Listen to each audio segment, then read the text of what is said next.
So let's start about today's topic, which is Green Revolution. And I will be discussing in this video all about Green Revolution, its origin in the world, in India, also in Nepal, and I have already mentioned all about it in description. You can read. So let's start. Green Revolution. At first, you need to understand revolution. Revolution means certain change which we get after certain time, and we start following that. That is called revolution in agriculture. And this green revolution in agriculture is called as third agricultural revolution. Then you might be thinking, what could be first agricultural revolution and second agricultural revolution? Then first agricultural revolution is called as Neolithic agricultural revolution. In this Neolithic revolution, there were transformation of human societies from hunting and gathering to farming. That can be called as its achievement. What happened that as you all know, forefathers used to depend on meat by hunting animals, and they got changed to their feeding habit to agriculture. They also started conducting agriculture, and that is a revolution because they get changed their feeding habit. Yes, not 100% change, but agriculture has been also started, and they started eating product by cultivating crops, and that is called as Neolithic revolution. And this occurred between 10,000 to 2000 BC.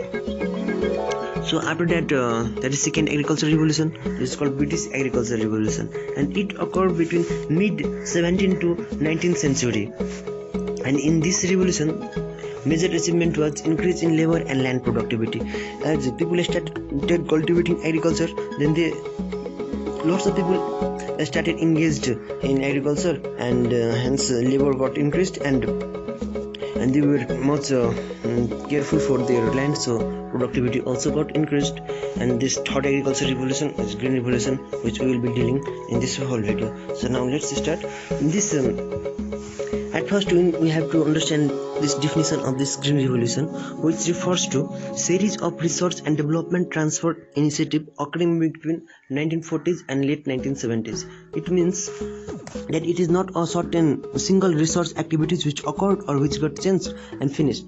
It is a series of activities which got occurred between those decades. Like in those time, there were development of fertilizers. People started keeping fertilizers in your field. That also comes in that Green Revolution. People started conducting irrigation channels. That also comes in Green Revolution. And people also started developing and using hybrid varieties. So this all totally combines a revolution, and which is called as Green Revolution. So not only a single keeping fertilizer can be called as Green Revolution. This whole series is called as Green Revolution. So now this revolution, as I have told you, that people started giving fertilizers from so many, maybe from 90s, 1910, 1912, as fertilizer has been developed by Holler in 1828 by Frederick Holler, that it can be synthesized in chemical, artificial also, and he synthesized in lab. So from 1868 that urea had been 1828 from urea had been developed by Holler. So people might be keeping ureas as a fertilizer from since so many times. So revolution has been already started, but this revolution was termed as Green Revolution by USAID director William Gott in 1968, and from that time this revolution is been called as Green Revolution. But even after keeping fertilizers, irrigation, people were not able to supply enough food.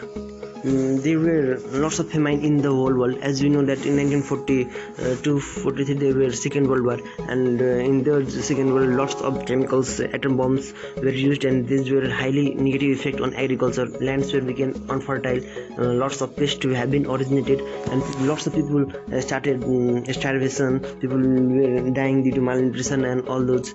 So there were need of enough food supply.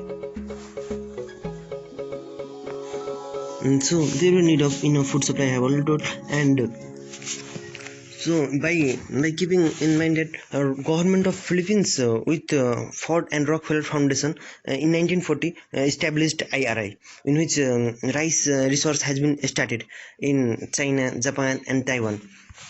And in 1962 they did first rice crossing, as all the scientists need a variety which could be fertilizer responsive, and so that they could produce high yield and also resistant to certain pests. So they were in source of that varieties. If that varieties could be found, then that famine problem could be reduced. So by keeping in mind, they did that first research first crossing in 1962 to get that type of hybrid varieties. And and they crossed Chinese variety D Geo Wujen and Indonesian variety that is called Peta, and found a hybrid variety. And in 1966 they released this variety that is called IR8.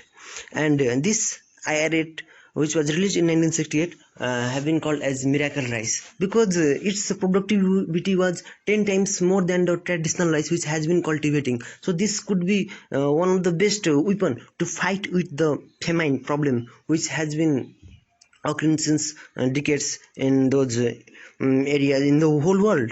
So this is called as miracle rice. And but also the problem of food supply was not been fulfilled, because the third most consumed cereal, that is wheat, has not been produced enough to feed the whole world, because this wheat varieties was severely attacked by steam rust, which is been caused by fungi, that is Poxenia graminis. And this has been reducing yield in the whole world. So there was need of the variety which could be resistant to this and can have a high yield. So now it comes normal borlog. You can see in this figure Norman Borlaug, who received Nobel Prize in 1970s and have been credited for saving billions of people from starvation. We will discuss all about him in detail. This Norman Borlaug first got hired in CIMMYT as a genetic and plant pathologist in 1944. He is an American agronomist, and I started working for those resistant varieties of steam rust. As I have already said, it was and yes, that fungus is Poxenia graminis, and this fungus drastically reduced yield of wheat. And so Norman Borlaug, along its colleague, started conducting research in this steam rust. And for this fungus, to develop a variety which could be resistant to this rust. And they also succeeded with resistant variety and having high yield.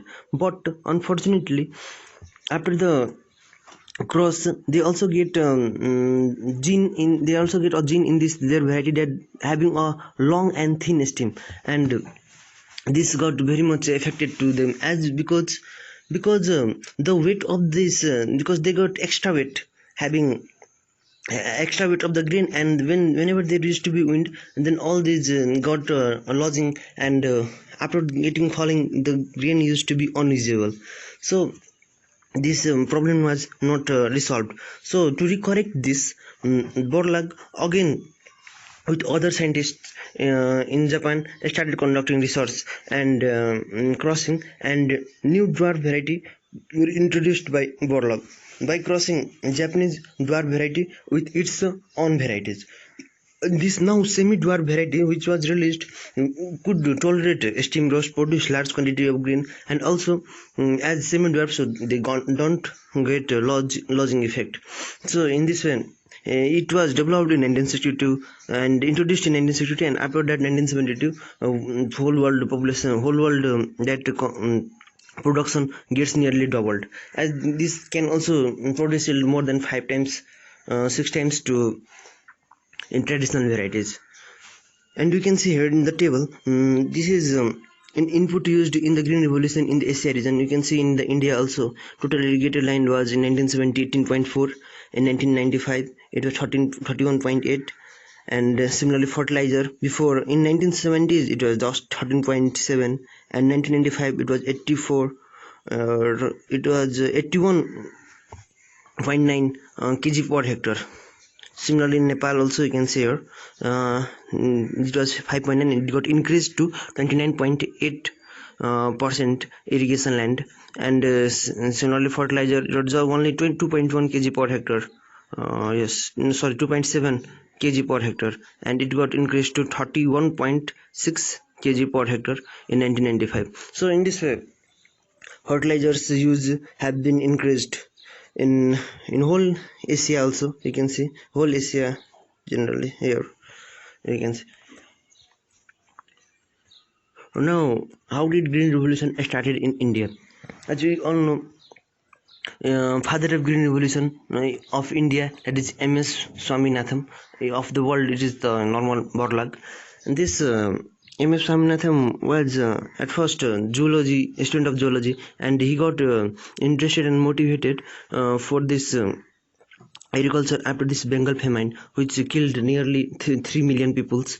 In that is also time of British rule in India, and during the Second World War. So this Bengal famine motivated MS Swaminathan to study agriculture, and he did postgraduate in cytogenetics and also PhD.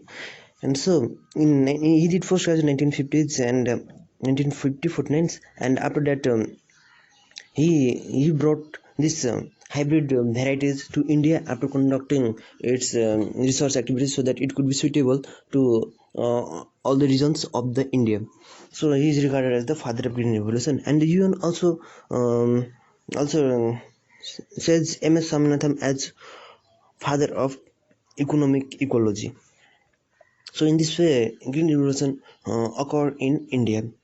In Nepal, we will say that many people says in Nepal still green revolution hasn't been started as a whole, because till now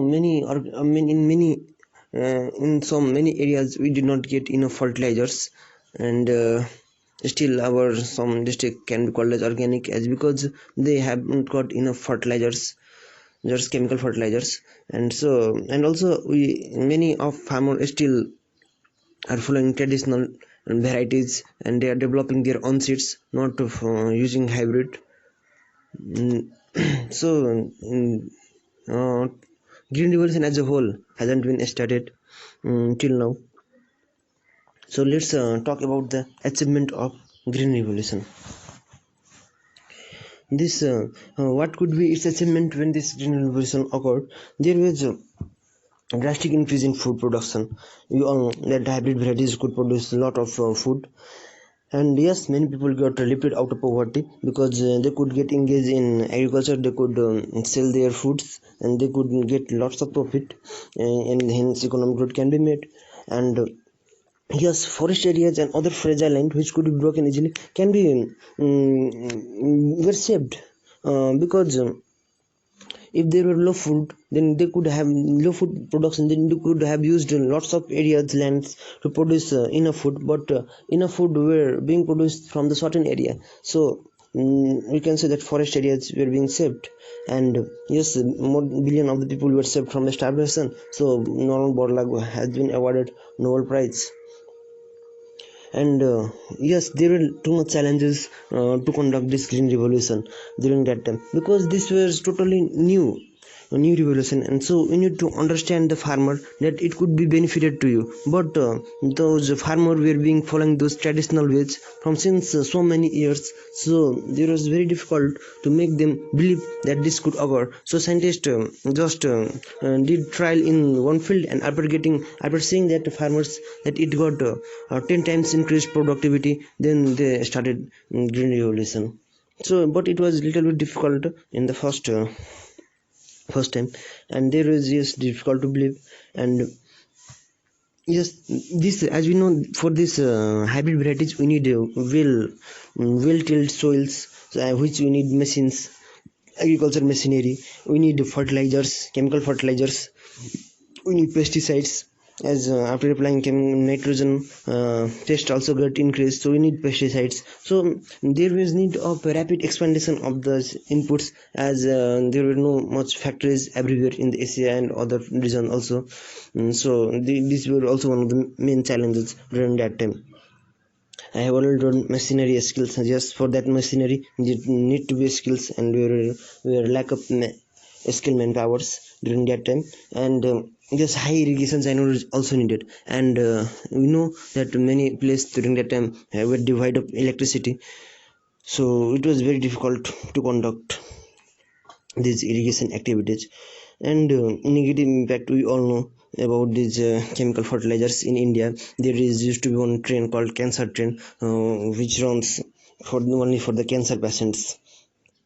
And also many yes, but this many farmers were illiterate, and they did overdose because they thought that it might get more 20 times if we double its dose, but it didn't.